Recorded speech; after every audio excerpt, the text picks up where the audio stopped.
Na noite do Ano Novo, nós lemos um texto de Gênesis 26, 25, e nós compartilhamos a experiência de Isaac. Isaac faz 3 movimentos, nós tiramos ali 3 lições para a nossa vida. A primeira delas é registrar e lembrar dos feitos de Deus na nossa vida. Nós precisamos lembrar, porque nós vamos ter momentos nessa vida que é bom lembrar que Deus ouviu nossa oração, nos livrou, proveu, socorreu. Segunda, viva de forma desapegada. Nós não sabemos o que vai acontecer nesse ano. É bom ter desapego, porque Deus pode dizer para você, vende aqui, compra ali. Deus pode dizer para você, sai daqui, vai para outro estado, vai para outro país. Deus pode tirar de você entes queridos. Então, você tem que estar preparado. Nós temos que estar preparados. O desapego é um segredo para sofrer menos. Encare a vida como uma passagem, porque é isso que a vida é. A sua casa, pensa na sua casa como um hotel. Pensa no seu carro como um carro alugado, quando você está fazendo turismo. Nós estamos fazendo um turismo que dura 70, 80 anos, alguns 50, é um grande turismo. Nada vai ficar conosco, absolutamente nada. Pessoas, eu fico vendo as famílias grandes, eu acho lindas as famílias grandes. Meu pai era de uma família grande, ele tinha 12 irmãos. E eu conheci todos os meus tios. Essa semana morreu meu último tio, homem, essa semana. Então eu vi uma grande família, muitos tios, muitos netos, muitos primos, mas eu estou começando a assistir essa família desaparecer. A minha família, a sua família, por mais que nós amamos nossos pais, nossos filhos, por mais que nós amamos nosso cônjuge, é passageiro, é transitório, é efêmero. Então, curta sua família, porque não é para sempre. Um dia nossos filhos, nossas filhas vão embora, eles vão estudar, ou eles vão se casar, ou eles vão partir para a eternidade. Nossos pais também, não é para sempre. Então, curta. Deleite-se com os seus entes queridos, porque não é para sempre. Coloque seu coração, coloque intensidade, coloque zelo, mas tenha sempre na sua mente, não é para sempre. Um dia eu vou me desligar disso. Então, segundo, viva em tendas. Foi a experiência de Isaac. A terceira, ele cavou poço. Cavou poço para suprir as necessidades dele, dos servos dele e também dos vizinhos. Cavar poço nos ensina que nós devemos ser produtivos. Ser produtivos. Não parasitas. Nós devemos ser parte da solução e não parte do problema. Enquanto eu estou dizendo que está tudo errado, eu sou parte do problema. Mas na parte do momento que eu digo, na hora que eu digo, o que eu posso fazer para melhorar, eu me torno parte da solução. Eu me torno alguém produtivo. Seja produtivo para abençoar a sua vida, da sua família, das pessoas que estão ao seu redor. Hoje, eu gostaria que nós pensássemos no o que é melhor para fazer. O que é melhor para fazer? Nós estamos saindo de 2012, entrando em 2013. Nós só temos agora 299 dias. Já se passaram 6 dias dos 365 dias de 2013. Essa é uma época boa para avaliar, para retrospectiva e prospectiva, para fazer uma revisão e uma projeção. É uma época boa para fazer planejamento, metas, alvos, essa coisa toda. É uma época boa. E eu gostaria que nós pensássemos se de fato essa é a melhor coisa para fazer. Filipenses 4, versículos 6 e 7. Filipenses 4, versículos 6 e 7. Não estejais inquietos por coisa alguma, antes as vossas petições sejam em tudo conhecidas diante de Deus, pela oração e súplicas, com ação de graças. E a paz de Deus, que excede todo entendimento, guardará a vossa mente e coração em Cristo Jesus. Vamos ler juntos? Não estejais inquietos por coisa alguma.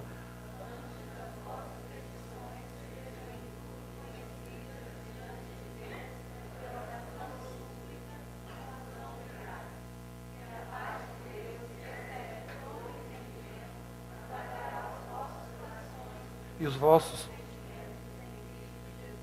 Amém. Senhor nosso Deus, nós te damos graças por essa palavra que acabamos de ler. Pedimos que essa palavra lida seja semeada no nosso coração, que essa semente germine no nosso coração e que gere frutos, muitos frutos que glorifiquem o nome do Senhor. Essa é a nossa oração, o nosso pedido no nome do Senhor Jesus. Amém.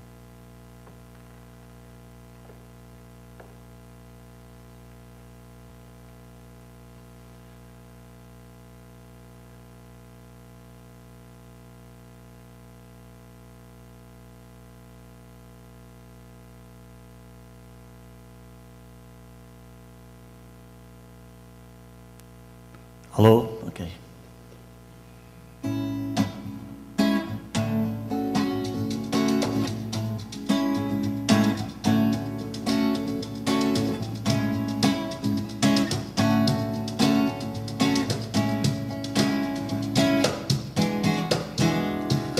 Ah,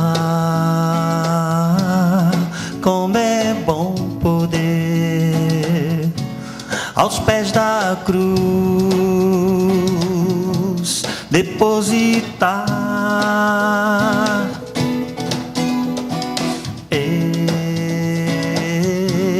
este meu fardo pesado e árduo de carregar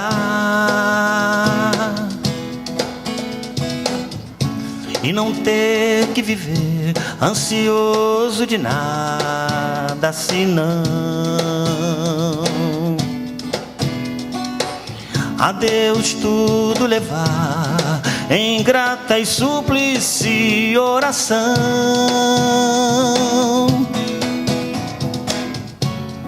E a paz de Deus então, mente e coração guardará em Cristo Jesus. Ah, como é bom poder aos pés da cruz depositar este meu fardo pesado e árduo de carregar e não ter que viver ansioso de nada senão sobre ele lançar cada problema, cada aflição.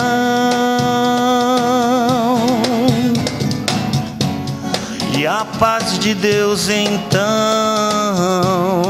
mente e coração guardará em Cristo Jesus. Ah, como é bom poder,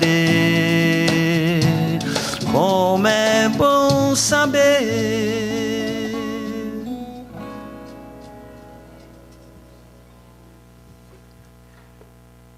Eu fiquei pensando então sobre essa época do ano e fui levado mais uma vez para um poema que muitos de vocês já ouviram. Um poema do Carlos Drummond de Andrade, que ele diz assim, o tema do poema é cortar o tempo. Quem teve a ideia de cortar o tempo em fatias, a que se deu o nome de ano, foi um indivíduo genial. Industrializou a esperança, fazendo-a funcionar no limite da exaustão. 12 meses dão para qualquer ser humano se cansar e entregar os pontos. Aí entra o milagre da renovação e tudo começa outra vez, com outro número e outra vontade de acreditar que daqui para frente, daqui para diante, vai ser diferente. Eu também acho genial quem teve essa ideia de cortar o tempo em fatias e nos dá essa sensação de que daqui para frente vai ser diferente.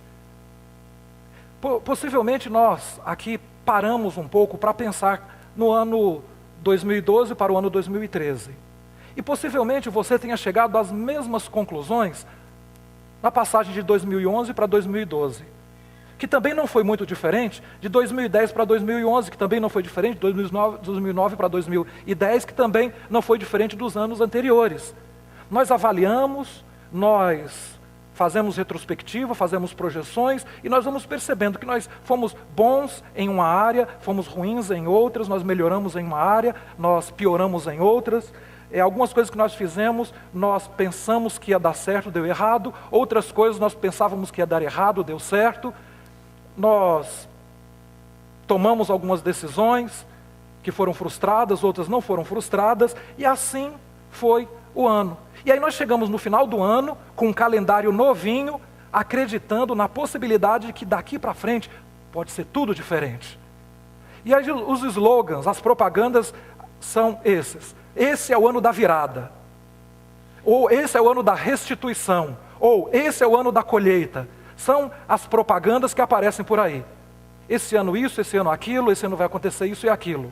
Só que a vida não é desse jeito, a vida não é assim. Esse não vai ser o ano da virada em que a minha vida vai ter uma mudança radical e tudo vai dar certo na minha vida. Esse não vai ser o ano em que eu só vou colher. Eu vou ter prejuízos também.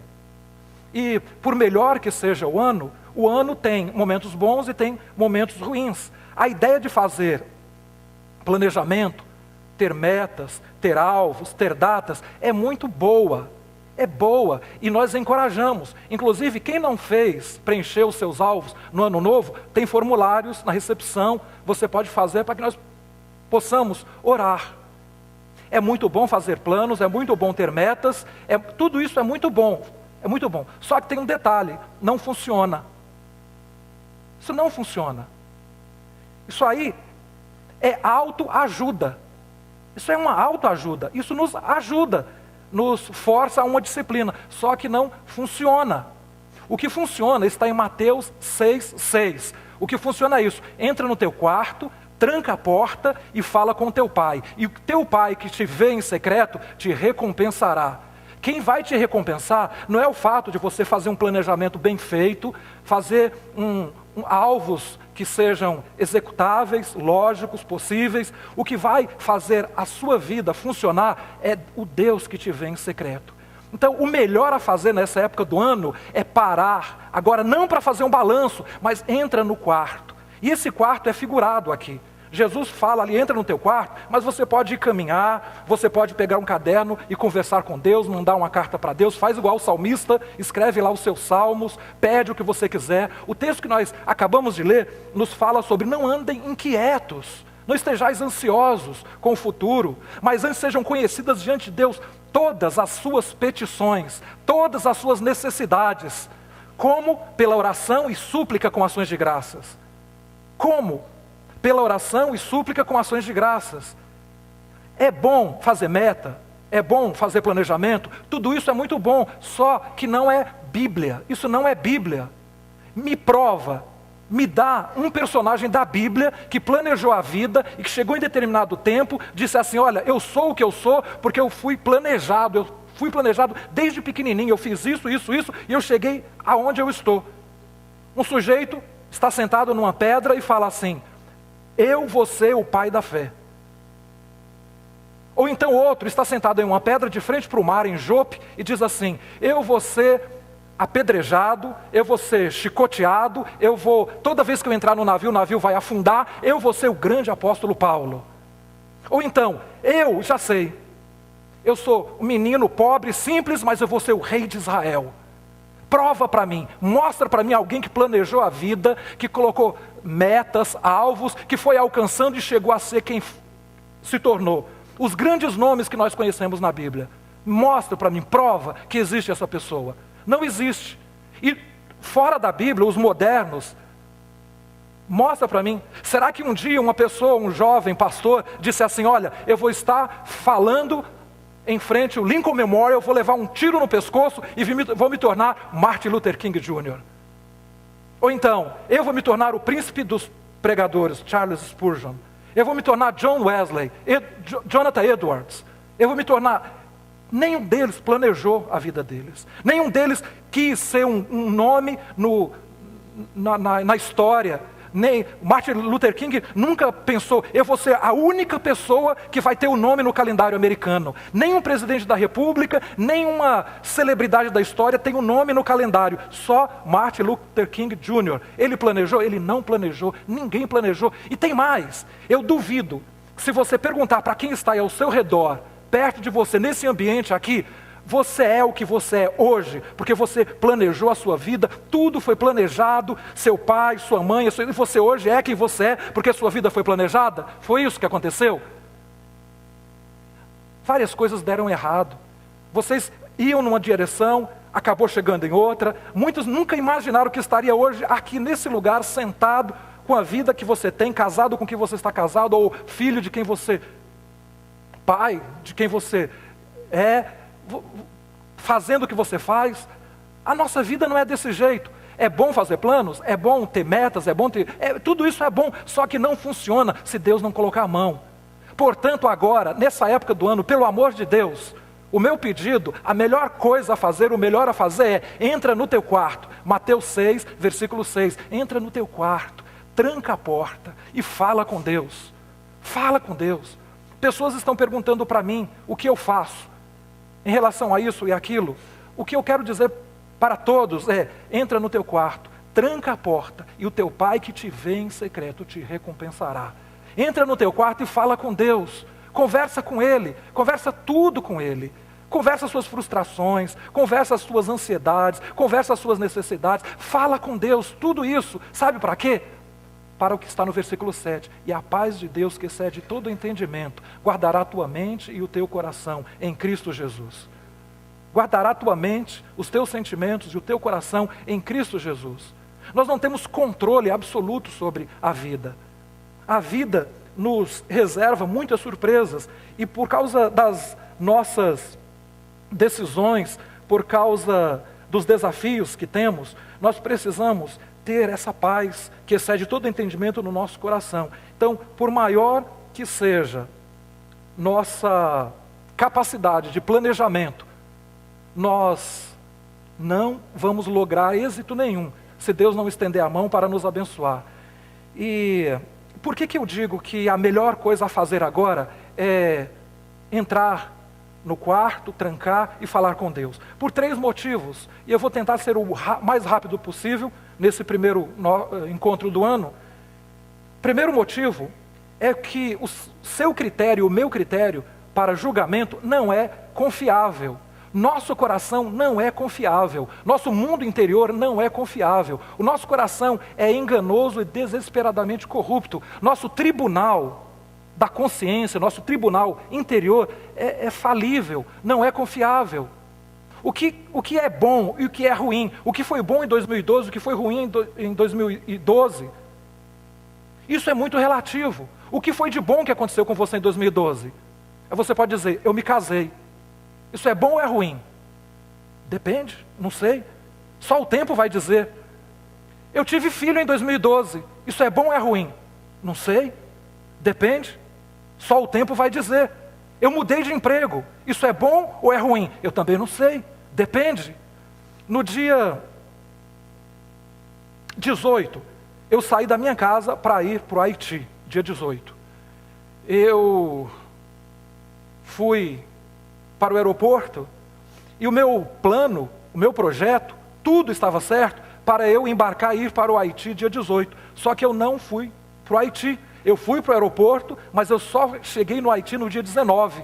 Eu só entrei no avião para o Haiti no dia 19. Isso é bom ou é ruim? Foi bom ou foi ruim?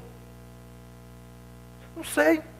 Eu tive uma experiência muito boa naquele dia. Nunca tinha passado tanto tempo com Janite e nunca tinha passado tanto tempo com Samuel. Nós tomamos café da manhã, almoçamos, jantamos. Passamos muito tempo juntos. Isso é bom ou é ruim? Não sei. Só o tempo vai dizer. Só o tempo vai dizer. Teve alguma coisa ruim? Teve alguma coisa boa? Houve um momento que eu fiquei sentado lá no banco. Né? Eu passei grande parte do tempo no aeroporto aqui, no Dallas, e outro tempo lá no Newark. E houve um momento que eu estava sentado pensando assim, olha, não será? Algumas coisas poderiam ter acontecido. Uma delas, Deus tinha um projeto para a minha vida e o diabo estava querendo atrapalhar. Pode ser isso? Pode ser o contrário também. O plano de Deus para a minha vida é que eu ficasse aquele dia com meus irmãos ali nos aeroportos, vivendo aquela situação, né, juntos, o dia inteiro. Mas eu pensei também em outra possibilidade. Não será que esse avião vai cair no mar do Caribe e Deus poupou a minha vida? Ou será que amanhã que o avião que eu vou pegar que vai cair no mar do Caribe? É bom ou é ruim? Eu não sei. Meu coração não tem condições de julgar as coisas que acontecem. Tudo o que aconteceu, nós julgamos que uma coisa é boa ou ruim de acordo com a dor ou com o desconforto que aconteceu. Se aconteceu dor, se aconteceu frustração, se aconteceu desconforto, foi ruim. Nós dizemos que foi ruim. Nós não sabemos se Deus não colocou a mão naquela coisa que nós achamos que foi ruim. Deus está abençoando um desconforto. Às vezes é algo que está causando dor, mas Deus está colocando a mão ali para abençoar a minha vida, para me amadurecer, para fazer de mim um homem melhor, um cristão melhor, um pai melhor, um homem melhor, um profissional melhor. Deus está pondo a mão, está me talhando, me moldando através de um desconforto. Mas nós dizemos que foi ruim. É bom ou é ruim? Eu não sei. Nosso tribunal interior é muito desconfiável. Nós não podemos confiar nessa nossa capacidade de julgar o que é bom, o que é ruim, na maioria das coisas que nos acontecem. Muitas adversidades acontecem na nossa vida. Aconteceram em 2012, pode ser que aconteça em 2013. Vai ser bom ou vai ser ruim? Eu não sei, só o tempo vai dizer. Isso parece aquela história também que eu ouvi, muito interessante. Um homem morava numa fazenda, e tinha muitas fazendas, e ele resolveu dar de presente para o filho um cavalo. Comprou um cavalo caro, bonito, deu para o filho. Todos os vizinhos e amigos falaram: que lindo esse cavalo, que presente maravilhoso você deu para o seu filho. Ele falou: depende.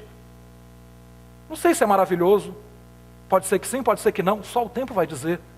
Passaram-se alguns meses, o menino sofre um acidente, cai do cavalo, se quebra todo, fica deitado numa cama com a perna pendurada, e aí os vizinhos chegam e falam: puxa, que tragédia que aconteceu, que coisa ruim que aconteceu na vida do seu filho. Eu não sei se é uma tragédia, depende, só o tempo vai dizer. Passa algum tempo, estoura uma guerra, uma grande guerra. E aí todos os jovens são convocados para a guerra, mas aquele está todo quebrado, não vai para a guerra. Aí vem alguém e fala: que bom que seu filho está machucado, ele não vai para a guerra.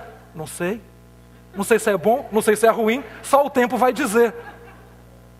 Percebe? É uma loucura isso. Você fica doido se você for decidir se a coisa é boa ou se é ruim. Porque nós precisamos avaliar o que é bom, o que é ruim, o que deve, o que não deve ser feito. E nosso coração é assim tão duvidoso. Nós precisamos entrar no quarto, trancar a porta e colocar diante de Deus as nossas necessidades pela súplica e oração com ação de graças. Porque Deus é que conhece o nosso coração. Nós precisamos colocar diante de Deus nosso coração, nossas necessidades, sabendo que Ele é aquele que pode nos direcionar. O segundo motivo é que nós pensamos que decidimos a nossa vida. Você pensa que tem as rédeas da vida. Quando nós fazemos um planejamento, quando nós estabelecemos metas e achamos que ela vai nos levar a determinado lugar por elas mesmas, é como se nós quiséssemos colocar rédea na vida e ter controle sobre a vida. Só que a vida não é assim. Nós não temos controle sobre a vida. Quantas vezes nós vamos em uma direção e acabamos chegando em outra direção? A vida não é precisa. Navegar é preciso, viver não é preciso. A vida não é precisa. Às vezes nós saímos do sul, vamos para o norte, mas o vento nos leva para o leste ou para o oeste. Um avião sai daqui e chega em outro lugar, se não cai no meio do trajeto. Mas a vida é cheia de surpresas.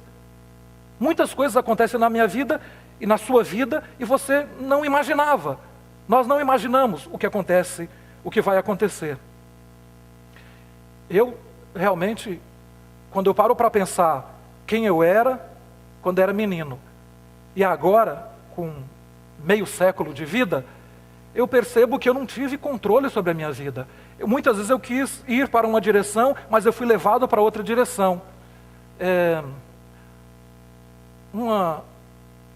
Um exemplo bom é eu ser casado com a Silvia. Nós vamos fazer 21 anos de casados agora. Aleluia. Veja só. Alguém pode perguntar assim, qual é o segredo? Qual é o segredo? Eu quero dizer para vocês, o segredo é, entra no teu quarto, fecha a porta e fala com Deus. Porque se eu tivesse saído, eu tenho meus critérios pessoais, mas eu não saio com um checklist pela rua olhando pelas mulheres e vendo assim, nos critérios tem os itens essenciais, desejáveis, imprescindíveis e plus, que eu quero ver nas mulheres, e plus. Aí eu saio olhando para as mulheres, aquela tem plus, aquela tem desejáveis, aquela tem essenciais, mas nem todas têm tudo. Se você for perguntar, isso não funciona, não dá certo, desse jeito não dá certo, isso é loucura, isso é coisa de doido, fazer desse jeito. Se você falar assim, como é que foi que aconteceu tudo? Eu não sei explicar, eu não sei. Eu sei que um dia eu olhei para ela, fiquei apaixonado e me casei. Todo mundo, a maioria das pessoas acontece desse jeito. E a gente não pensa muito, porque se pensa muito, não casa. Então, a gente se apaixona. Em determinado momento, a gente fala assim, com tanta gente para me apaixonar no mundo, nesse mundão do meu Deus, com tanta gente para me apaixonar, eu fui me apaixonar justamente por essa pessoa. Onde eu estava com a cabeça? Eu não sei. Em cima do pescoço? Possivelmente em cima do pescoço. Mas não dá para explicar. Não dá para explicar. Essas coisas não dá, muitas coisas não dá para explicar. Deus tem abençoado a minha vida, Deus tem cuidado de mim, Deus tem cuidado de alguns de nós que estamos aqui, mas eu garanto uma coisa, não é porque você planeja tudo direitinho, é porque Deus é gracioso e misericordioso. Por isso, nessa época do ano, nesse comecinho de ano, nessa transição de 2012 para 2013, nós ainda temos 299 dias pela frente, entra no teu quarto, tranca a porta e fala com Deus. Abra teu coração, coloca diante dele, para de ficar praguejando, deixa Deus fazer uma terapia, é isso, uma terapia, um tratamento, operar, ministrar no seu coração, deixa Deus tratar de você, conversa com ele, fala com ele, tudo pela súplica e oração com ações de graças. Não esquece das coisas boas que Deus já fez. Nós não temos controle, nós não temos as rédeas, nós pensamos que temos, e quando você pensa que tem, isso é uma pretensão, é uma prepotência, é uma grande prepotência. Nós não temos controle de nada, de nada. A prova disso é que nós às vezes ficamos perplexos. Mas por que com a minha filha? Por que com o meu casamento? Por que comigo? Se nós tivéssemos controle, as rédeas da vida, tudo estaria dando certo com todo mundo o tempo inteiro. Nós precisamos entregar o controle da nossa vida. Escreve tudo num caderno, escreve tudo, e entrega para Deus. Deus, essa vida não é minha, é tua. Cuida da minha vida, Senhor.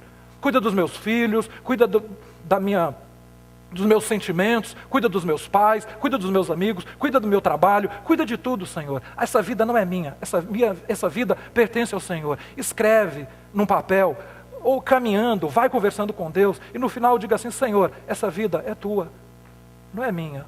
Eu não quero mais ter controle sobre essa vida, porque eu cansei de quebrar a cara, eu não quero mais isso. Senhor, cuida de tudo, cuida de tudo. Nesse ano 2009 eu quero experimentar uma nova dimensão do cuidado do Senhor. Eu quero mais ver o Senhor agindo do que os meus braços, a minha inteligência, a minha esperteza. Eu quero que o Senhor esteja no controle mesmo de tudo. Então assuma, Senhor, as rédeas da história da minha vida. Em terceiro lugar, outro exemplo também, antes de falar do terceiro, eu falei sobre meu casamento, mas tem coisas como, quem aqui fez recentemente inscrição para academia, para gym? Quem aqui é sócio de alguma gym e não vai? Quem aqui tem bicicleta em casa ergométrica ou esteira e não usa? Oh. Quem aqui tem bicicleta ergométrica, esteira e faz disso aí cabide? Tem roupa, toalha, meia, pendurado lá, toalha secando. Quem é? Levanta a mão aí, eu quero ver. Está vendo? A gente não tem controle, não tem as rédeas. A gente diz assim, esse ano eu vou emagrecer. Esse ano eu vou emagrecer. Aí começa com a decisão. Só que a decisão dura 2 meses. Aí depois, mas aí chega o final do ano. Esse ano vai ser diferente. Igual a poesia do Drummond. Esse ano vai ser diferente. E fica lá a esteira, a bicicleta, recebendo poeira. Por que algumas pessoas dizem assim, eu vou parar de fumar? E para mesmo, não é que para. Só que a maioria não para. É um ou outro. Um ou outro. Algumas pessoas tomam uma decisão, esse ano eu vou correr, eu vou fazer caminhada, eu vou ter uma disciplina física. E algumas pessoas conseguem fazer isso, mas a maioria não consegue. A prova disso é as mãos que se levantaram aqui. A prova disso é que essa época do ano que as academias ganham mais dinheiro nas inscrições. É sempre nessa época do ano. Todo mundo se estoura de comer no Thanksgiving, Natal, Ano Novo. Todo mundo é uma anistia, né? As pessoas se perdoam. Não, agora eu vou dar um presente para mim. Eu fiz isso. Eu mesmo fiz isso. Não, eu vou dar de presente para mim, eu vou comer. Bem, eu cheguei aqui agora com esse sentimento, né, de que eu vou começar de novo as minhas disciplinas, vou caminhar, vou correr, mas eu não sei o que acontece. Vai chegando o final do ano, estoura tudo de novo. Nós não temos as rédeas. Porque nós não temos as rédeas, nós precisamos entrar no quarto, fechar a porta, falar, Senhor, me ajuda. Sabe por quê? Lá em Filipenses mesmo, capítulo 2, versículo 12 e 13, está escrito que é Deus quem opera nós o querer e o efetuar. Eu posso dizer, esse ano eu vou caminhar, eu vou correr, eu vou fazer aquele curso, eu vou fazer isso ou aquilo, mas quem opera em você o querer e o efetuar é Deus, em Cristo Jesus. Nós precisamos aprender essa dimensão de entrar no quarto. E entrar no quarto pode ser aqui, pode ser caminhando. Você entra num quarto e você faz aquilo que o salmista fala, deleita-te do Senhor, e Ele te concederá os desejos do teu coração. Está se deliciando, deleitando-se da presença de Deus. Fica um tempo fazendo isso, na presença do Senhor, para que seu coração comece a ter o compasso certo, o compasso do coração de Deus. Terceiro lugar, nós precisamos entrar e trancar a porta do nosso quarto, porque a felicidade não depende de uma configuração específica da vida. Felicidade, se você quiser chamar de alegria, de contentamento, de plenitude, de realização, nenhuma dessas coisas, alegria, plenitude, realização, contentamento, nada disso, felicidade, nada disso depende de uma configuração específica da vida. Não depende. Você fala assim, 2012 foi bom, mas 2013 pode ser muito melhor. Melhor o quê? Você está se referindo a quê? O que é melhor? O quê? É um carro novo? É uma casa nova? O que é melhor? Porque nós temos esse negócio de achar que o que vai nos fazer contentes, alegres, felizes, é isso. Mas a nossa alegria, o nosso contentamento, a nossa felicidade não depende de uma configuração específica da vida. Depende sim de um coração. Uma mulher infeliz, não adianta você mudar-se com o seu marido de Washington para a Califórnia, que você não vai ser feliz lá porque você mudou-se para a Califórnia. Você vai ser uma infeliz lá na Califórnia. Se você é solteira e infeliz, não adianta você se casar, porque você vai ter um casamento infeliz. No ano novo eu contei a história, o homem era pobre, infeliz, ganhou na loteria, ficou rico. Ficou feliz por uma semana, depois ficou um rico infeliz.